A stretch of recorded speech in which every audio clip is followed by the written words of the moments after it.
Hey, what's up? This is Ty Dabray. This is my crankshaft design of multiple spice dispensers. You can see this like 4-cylinder or whatever. So this is supposed to signify like a spice jar, and when it goes up and down via the crank rotating, it dispenses the spice just by like shaking it. These stands aren't actually like supposed to be the stands, just to show you. Only problem is the way I made it. I think the placement of that big dowel and the smaller dowel needs to be way closer together, because right now, if I rotate it, it's gonna rotate. The spice is gonna dispense somewhere else halfway through the rotation. So I think the placement of these two things need to be way closer together. For this, I guess what I'm gonna do, because I'd hate to like take it apart now, I'd rather just start over, and I'm not gonna do everything today.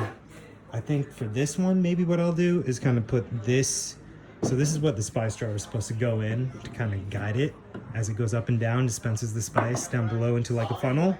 Hold on guys, 1 second, hold on, I'm doing a video, 1 second. So instead, I'm thinking about maybe having this on a pivot like that. So when it pivots like that, and this rotates, it'll still guide the jar within this sort of like catch. So we'll see how that goes. Got the 2 pistons on there so far.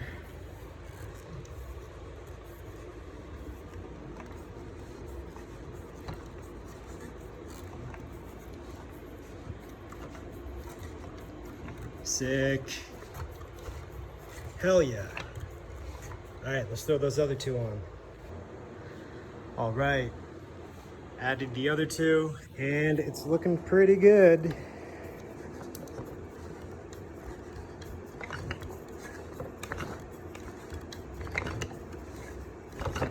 All right, so like I said, I probably would have moved this closer to this pivot point here and add mass to the back of this to counteract the weight of the spice jars.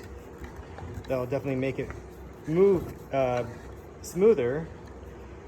I did put some play in between each one of these, but I was planning to maybe tighten that up, but I'm actually kind of liking how flexible it is. It's allowing it to move in and out smoother, especially with these blue wires. What else? To make it smoother, well, initially I was gonna have these static, but I really do kind of like how they just float. So I can actually take these out of here, and I have that other component back here to make sure that it doesn't tilt back too far, right? Because otherwise it'll catch.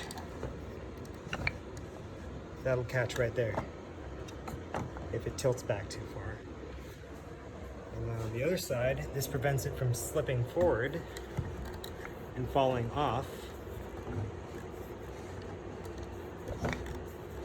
So yeah, there we go. Also, I think I would probably add more metal hardware here. Pretty much only used wood glue and dowels and CA glue. So yeah, that's it. Looking forward to the final build.